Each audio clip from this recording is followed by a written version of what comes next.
తాకట్లో ఉన్న మీ బంగారాన్ని విడిపించి ఆ రోజు ఆన్లైన్ రేటుకి కొంటాం. Sharma gold company. Welcome to Suman TV. నేను మీ సుమన్ టీవీ నాగ్.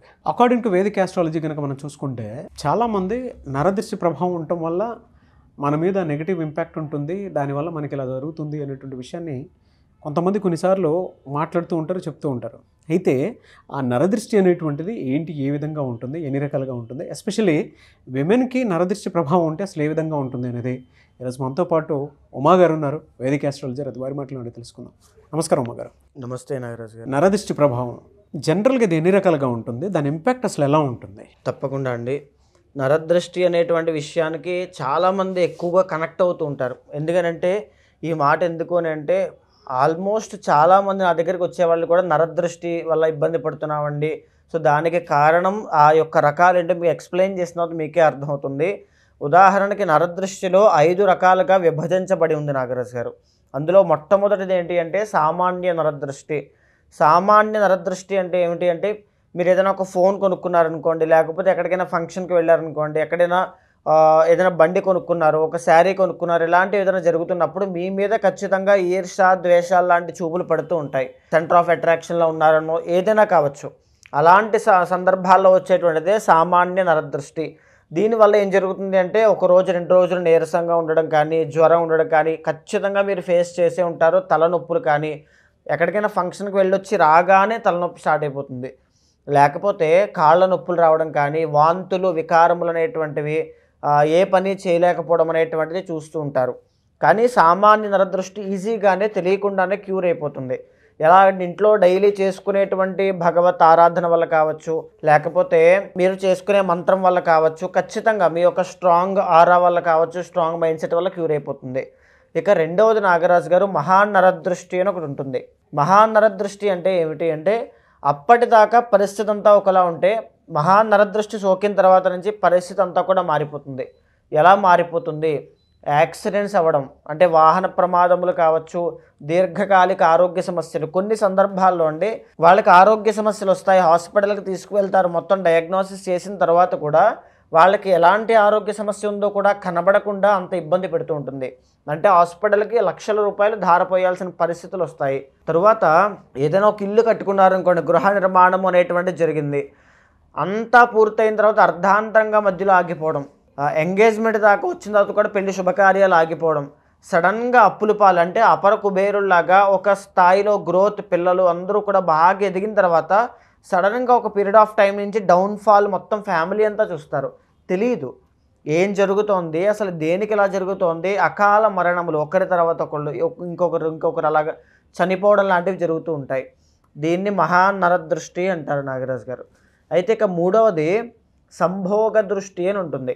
దీనికోసం మనం ప్రత్యేకంగా చెప్పుకోవచ్చు. ఎందుకు అని అంటే ఎవరైనా ఒక భార్యాభర్తలు కావచ్చు, ఎవరైనా ఒక దంపతులు ఉన్నారనుకోండి, వాళ్ళిద్దరి మధ్యలోకి వాళ్ళ యొక్క అందాన్ని చూసో, లేకపోతే ఎలా అయినా సరే మూడో వ్యక్తి యొక్క దృష్టి కానీ ఇన్ఫ్లుయెన్స్ కానీ పడింది అంటే ఇద్దరి మధ్యలో విభేదాలు అనేటువంటివి స్టార్ట్ అవుతాయి. ఖచ్చితంగా అండి. భార్యాభర్తల మధ్యలో భార్య మీద యొక్క సంభోగ దృష్టి పడినా, భర్త మీద సంభోగ దృష్టి పడినా ఈ విభేదాలు స్టార్ట్ అవుతాయి. అనుమానానికి దారితీస్తుంది, అక్రమ సంబంధాలకు దారితీస్తుంది, అది క్రమేపీ ఒకరినొకరు చంపుకోవడానికి కూడా దారితీస్తుంది. ఖచ్చితంగా ఇప్పుడు మనం అలాంటివే చూస్తూ ఉన్నాం కూడా. ఇది సంభోగ దృష్టి వల్ల కలిగేటువంటి ప్రమాదములండి. అయితే నాలుగవది సంతాన దృష్టి. సంతాన దృష్టి అంటే ఏంటి అంటే ఎవరైనా ప్రెగ్నెంట్ విమెన్ కావచ్చు, అంటే ఈ యొక్క కన్సీవ్ అయినటువంటి వాళ్ళు కానీ, లేదా సంతానం కలిగిన తర్వాత కూడా, కన్సీవ్ అయిన తర్వాత సంతాన దృష్టి అనేటువంటిది పడితే కనుక మధ్యలోనే గర్భము అనేటువంటిది పోవడం, మిస్క్యారీ అవ్వడం, సో అనేక రకాల ఆరోగ్య సమస్యలు రావడం, అసలు సంతానం కలగకపోవడానికి కూడా కారణం అవ్వడం. కొన్ని సందర్భాల్లో సంతానం కలిగిన తర్వాత అండి వాళ్ళ యొక్క పిల్లలు కావచ్చు, ఎవరైనా సరే బాగా చదివి ఎదుగుతున్న కొద్దీ ఒక స్టడీ, అంటే ఒక స్కూల్ మార్చిన తర్వాత, కాలేజ్ మార్చిన తర్వాత కంప్లీట్గా చదువును వదిలేసి ఎలా ఉంటుంది అని అంటే వ్యసనాలు, జూదము, చెడు సహవాసము, డైలీ తిరగడము బయట, ఇలాంటివన్నీ చేస్తూ ఉంటారు. అంటే వారి యొక్క భవిష్యంతా కూడా అధోగతి పాలైపోతుంది. దీన్నే సంతాన దృష్టి అంటామండి. ఇంకా చెప్పాలి అంటే చాలామంది పుట్టిన పిల్లలకి మాటలు సరిగ్గా రాకపోవడం, అంగవైకల్యంతో జన్మించడం, ఇవన్నీ కూడా సంతాన దృష్టిలో భాగంగానే కలుగుతూ ఉంటాయి. ఇక ఆఖరిది నాగరాజు గారు సూక్ష్మ నరదృష్టి అని ఉంటుంది.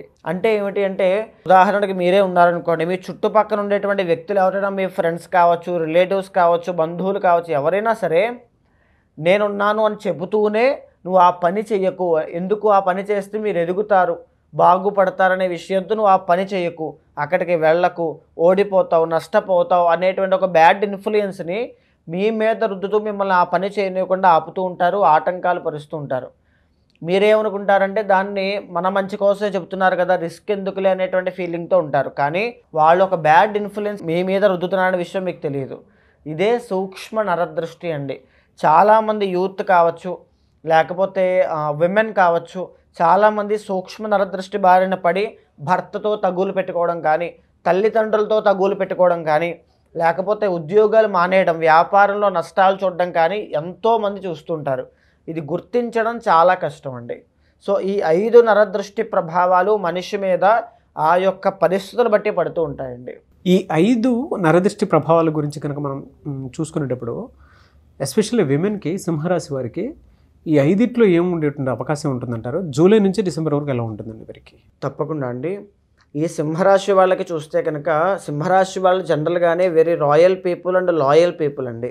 బికాజ్ అధిపతి రవి అవుతారు కాబట్టి. కాకపోతే ఆవేశము అనేటువంటిది చాలా ఎక్కువగా ఉంటుంది. ఆ విషయంలో చాలా జాగ్రత్తగా ఉండాలి. ఈ విషయాలు మనం చాలా సందర్భాల్లో మాట్లాడుకున్నామండి.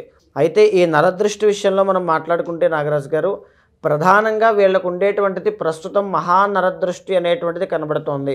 ఇప్పుడు సింహరాశి వాళ్ళు ఎంతైతే పైకి హైప్స్ అనేటువంటి కనబడుతూ పైకి లేస్తూ ఉన్నారో అంతే జాగ్రత్తగా ఉండాలి.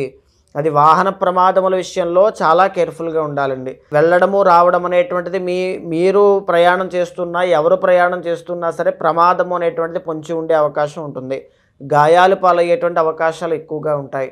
అండ్ ఇంకోటి ఏంటంటే, మానసిక ఒత్తిడి అనేటువంటిది, మానసిక శ్రమ అనేటువంటిది ఎక్కువ అవుతుంది. దీనివల్ల ఒంటరితనము అంటే యాంగ్జైటీ కావచ్చు, డిప్రెషన్ కావచ్చు, ఓవర్ థింకింగ్ కావచ్చు, వీటి వల్ల చాలా సఫర్ అవుతారు. అండ్ ఇంకొకటి, వీళ్ళకి అష్టమ స్థానంలో శని అనేటువంటిది వాళ్ళు ఉండడం వల్ల మేజర్గా సడన్ చేంజెస్ అండి. లైఫ్లో ఎప్పుడు ఆ సడన్ చేంజ్, ఆ మూమెంట్ హ్యాపెన్ అవుతుందో ఎవరికి తెలియదు, శని అనేటువంటి ఆయన కాబట్టి. సో మహానరదృష్టి విషయంలో చాలా అప్రమత్తంగా ఉండాలి. అండ్ ఈవెన్ ఆర్థిక విషయాల్లో కూడా, ఫైనాన్షియల్ మేనేజ్మెంట్ విషయంలో కూడా విపరీతంగా ఖర్చులు పెట్టద్దు. ఇంకొకటి, ఎవరి దగ్గర డబ్బులు తీసుకోవద్దు, అదేవిధంగా డబ్బులు బయటకు ఇవ్వద్దు. ఎందుకంటే ఈ టైంలో ఇవ్వడం వల్ల తగువులకి దారితీసే అవకాశాలు ఎక్కువగా కనబడతాయి. అదేవిధంగా సంభోగ దృష్టి నాగరాజు గారు, సంభోగ దృష్టి వల్ల ఏం జరుగుతుంది అంటే, ఈ యొక్క భార్యాభర్తల మధ్యలో కానీ, ప్రేమ వ్యవహారాల్లో కానీ ఎన్నో ఆటంకాలు రావడము, విభేదాలు రావడం అనేటువంటివి కనబడే అవకాశం ఉంటుంది. అండ్ ఇంకొకటి, ఉమ్మడి వ్యాపారం చేసే వాళ్ళకి కూడా కాస్త ఇబ్బందికరమైన పరిస్థితులు ఎక్కువగా కనబడుతున్నాయని చెప్పచ్చు. అయితే మీరు అడిగినట్టుగా జూలై దగ్గర నుంచి డిసెంబర్ వరకు మనం చూస్తే కనుక, అక్టోబర్ దాకా సింహరాశి ఫలితములన్నీ కూడా మంచి రైజింగ్ పీరియడ్లో ఉన్నారండి. ధన ఆదాయం సంపాదించడము, తర్వాత గౌరవ మర్యాదలు పెరగడము, మంచి రికగ్నైజేషన్ అండ్ ఫేమ్ రావడము, స్కిల్ డెవలప్ అవ్వడము, లేకపోతే కెరీర్లో మంచి ఉత్సాహంగా ముందుకు వెళ్ళడం, ఇవన్నీ కనబడుతూ ఉన్నాయి. కానీ ఇదే మూమెంట్లో మీరు తప్పులు చేయొద్దు.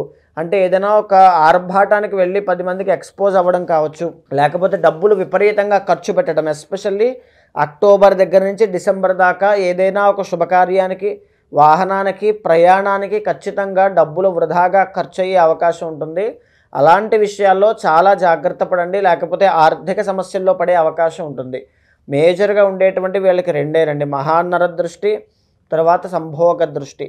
ఈ 2 విషయాల్లోనూ చాలా కేర్ఫుల్గా ఉండాలి. దీనికి రెమెడీ ఏ విధంగా ఉంటుందండి? తప్పకుండా అండి. వీళ్ళకి ఏంటి అంటే, ప్రజెంట్ అంతా కూడా గురుబలం ఉండడం వల్ల, శని అనేటువంటి ఆయన దోషం పట్టడం వల్ల, రాహు అంత బలంగా లేకపోవడం, ఇవన్నీ చూస్తుంటే అండి, ఎవరైతే ఆర్థిక సమస్యల్లో మీరున్నారో, ఇప్పుడు ప్రజెంట్ సింహరాశిలో ఉండి ఆర్థిక సమస్యలు ఉన్నాయి అని బాధపడుతున్నారంటే, ఖచ్చితంగా మీకు మీ పర్సనల్ చార్ట్లో దోషం ఉంది అని అర్థము. లేదు, ఆర్థిక సమస్యలు కాకుండా మానసిక ఒత్తిడి కానీ, శారీరక శ్రమ కానీ, వాహన ప్రమాదములు కానీ ఇలాంటివి అవుతున్నాయంటే మహానరదృష్టి యొక్క ప్రభావం చాలా ఎక్కువ ఉంది, కర్మదోషం. ఇక్కడ మేజర్గా ఏం చేయాలి అంటే, ప్రతి శనివారం హనుమాన్ చాలీసా పారాయణ చేయడం, ప్రతి శనివారము వెంకటేశ్వర స్వామి వారి యొక్క దర్శనం చేసుకోవడం, లేదా ఏదైనా ఒక శనివారము లేదా ఏకాదశి నాడు సుదర్శన హోమము అనేటువంటిది చేయించండి. శని యొక్క దోషం తగ్గడము, మహానరదృష్టి అనేటువంటిది తగ్గడము ఖచ్చితంగా చూస్తారు. ఇదే విధంగా ప్రతి శనివారము గళ్ళుప్పుతో తలస్నానం చేయండి. వేడి నీళ్ళల్లో గళ్ళుప్పు వేసుకుని తలస్నానం చేయడం వల్ల దృష్టి ప్రభావము ప్రతి ఒక్కరికి కూడా తగ్గిపోతుంది. చాలామంది వారి జీవితాల్లో ఉండేటువంటిది కొంతమందికి నెగిటివ్ జరగవచ్చు, కొంతమందికి నరదృష్టి ఎఫెక్ట్ ఉండొచ్చు, కొంతమందికి ఏంటంటే చాలామంది అనుకుంటూ ఉంటారు అంటే మా కెరీర్కి ఏదైతే సూట్ అవుతుంది, ఏ బిజినెస్ చేస్తే బాగుంటుంది అనుకునేటువంటివి ఉంటాయి. నక్షత్రాల పరంగా చూసుకున్నా, రాష్ట్రాల పరంగా చూసుకున్నా, డేట్ ఆఫ్ బర్త్ పరంగా చూసుకున్నా కూడా పర్సనల్ చార్ట్ త్రూనే తెలుస్తుంది. మిమ్మల్ని అప్రోచ్ అవుదాము అనుకునేటువంటి వాళ్ళకి ఎలా ప్రాసెస్? ఇప్పుడు మనం మాట్లాడుకునేటువంటి ఈ యొక్క నరదృష్టి అంశము కానీ, రాశికి సంబంధించినటువంటి అంశము కానీ ఇవన్నీ కూడా గోచారానికి సంబంధించినటువంటివండి.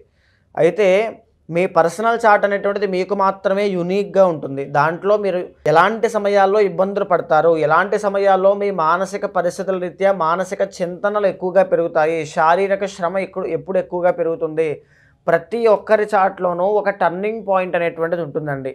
ఈ గ్రహం వచ్చిన తర్వాత ఈ అంతర్దశ కానీ మహాదశ కానీ ఈ టైంలో మీరు ఇలాంటి ఎఫర్ట్స్ పెడితే ఎక్కడికో వెళ్తారు, లేదా ధనం బాగా సంపాదిస్తారు, ఆస్తులు సంపాదిస్తారు, పదవీ యోగం ఉంటుంది, శుభకార్యం పెళ్ళిళ్ళు అవుతాయి. ఈ టైంలో సంతానం అంతా కూడా మీ పర్సనల్ చార్ట్లో ఉంటుంది.